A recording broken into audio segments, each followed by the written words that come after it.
میں فی الوقت جو بات سمجھانا چاہ رہا ہوں وہ یہ کہ عالم پیغمبر کا وارث ہے، تو اس کا معنی یہ ہے کہ عالم نے 3 کام کرنے ہیں: اشاعت دین اور دفاع دین اور نفاذ دین۔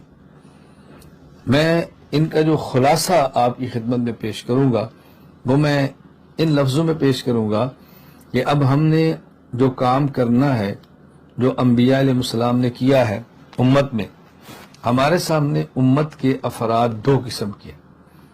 بعض افراد وہ ہیں کہ جن میں طلب موجود ہے، اور بعض افراد وہ ہیں کہ جن میں طلب موجود نہیں ہے۔ جن افراد میں طلب موجود ہے وہاں تو ہم تعلیم دیں گے، اور جن میں طلب موجود نہیں ہے وہاں پہ ہم تبلیغ کریں گے۔ تو گویا علماء کرام نے جو کام کرنے ہیں بنیادی کام 2 ہیں: نمبر 1 تعلیم اور نمبر 2 تبلیغ۔ جو طلب والے ہیں، جو سیکھنا چاہتے ہیں ان کو سکھائیں، اور جو طلب نہیں رکھتے ان تک اللہ کے نبی صلی اللہ علیہ وسلم کا اللہ کا دیا ہوا دین پہنچائیں۔ تو تعلیم اور تبلیغ یہ 2 کام ہیں۔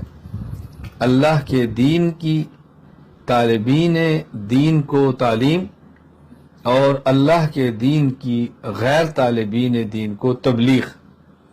تعلیم اور تبلیغ یہ بنیادی 2 کام ہیں علماء کرام کے جو انہوں نے سر انجام دینے ہیں۔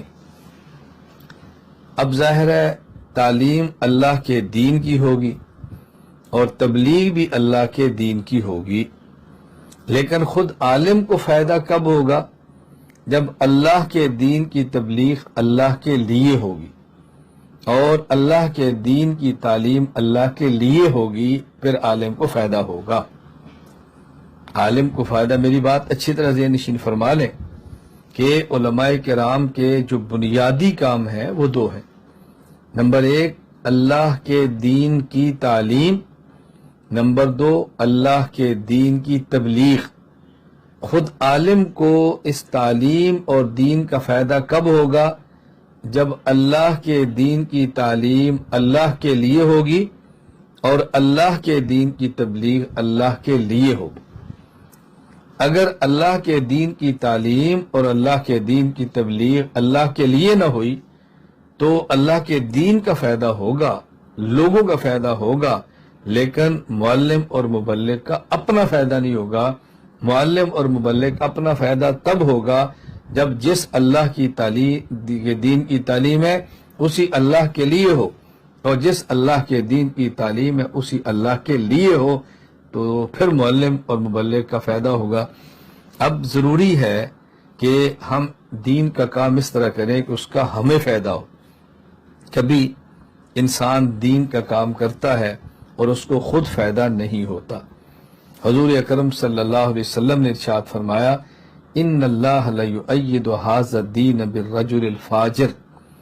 اللہ تعالیٰ بسا اوقات اس دین کی مدد، دین کی تائید اور دین کا کام ایسے شخص سے لیتے ہیں کہ جس کو اس دین کا وہ کام کرنے کا فائدہ نہیں ہوتا۔ میں علماء کرام سے بطور خاص گزارش کیا کرتا ہوں کہ پہلے حدیث پاک کا مفہوم خود سمجھیں اور اس کے بعد حدیث پاک کا مفہوم دوسروں کو سمجھائیں۔ جب ہمیں اچھی طرح نہیں سمجھ آئے گا تو ہم دوسروں کو کیسے سمجھائیں گے؟